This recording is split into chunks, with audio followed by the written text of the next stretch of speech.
You were once told your work should be your passion, but no one warned you that worshipping your work would cost you your life.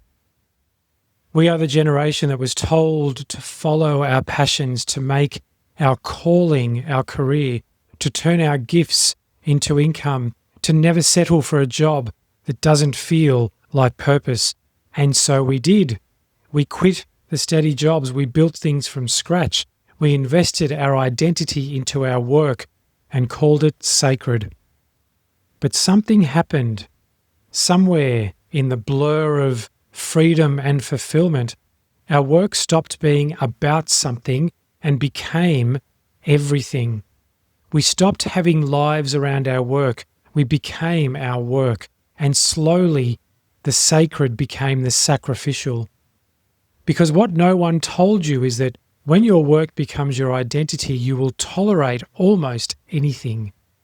You'll endure overwork in the name of impact. You'll neglect your health in the name of growth. You will accept underpayment because this matters. You will ignore your family because this can't wait. You will burn out and call it devotion.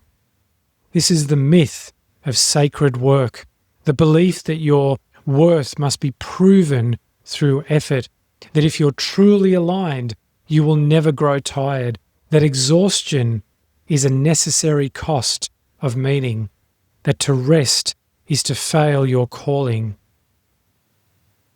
But sacred does not mean selfless. Sacred does not mean ceaseless. Sacred work, real sacred work, never demands that you abandon yourself in the name of contribution. It does not require you to be constantly visible. It does not feed off your urgency or your pain or your fear of irrelevance. It doesn't seduce you with applause and then leave you hollow when no one claps.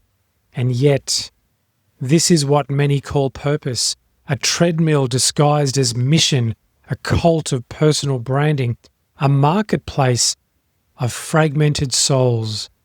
Because under the guise of freedom, many of us become our own worst bosses. We traded one system of exploitation for another, but now we wear the crown.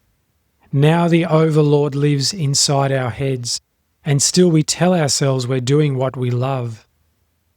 But love doesn't grind you into dust. Love doesn't reduce your life to metrics. Love doesn't demand your worth in return for survival.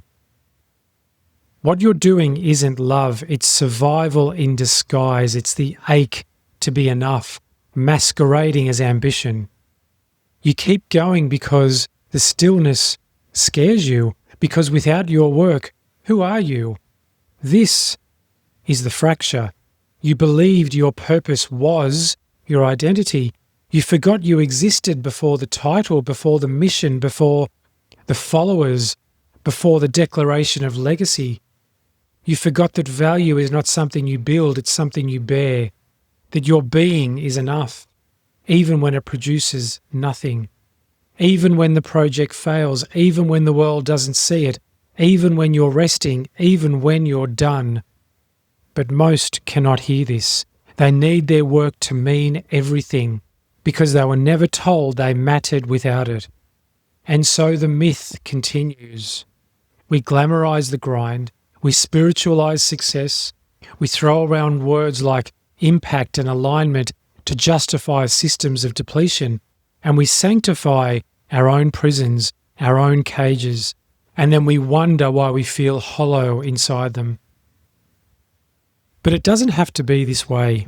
Work can be beautiful. Work can be holy. Work can be a site of expression, coherence, and offering, but only if it's contained, only if it's placed within the ecosystem of a full life, not enthroned above it. Because sacredness is not intensity, it is integrity. And when your work has integrity, it doesn't need to be constant, it doesn't need to be perfect, and it doesn't need to be seen. It simply needs to be true.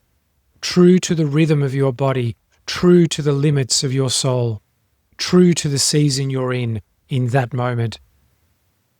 And sometimes that truth will ask you to stop, to rest, to walk away from something you once called your purpose, to lay down the mission and remember that you are not a brand, you are not a deliverable, you are not a product.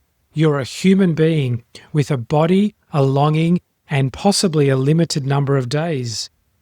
So let your work be part of your life, not the altar where you sacrifice it. Just remember you were never here to monetize your soul. You were here to live it. Welcome to The Architect Speaks.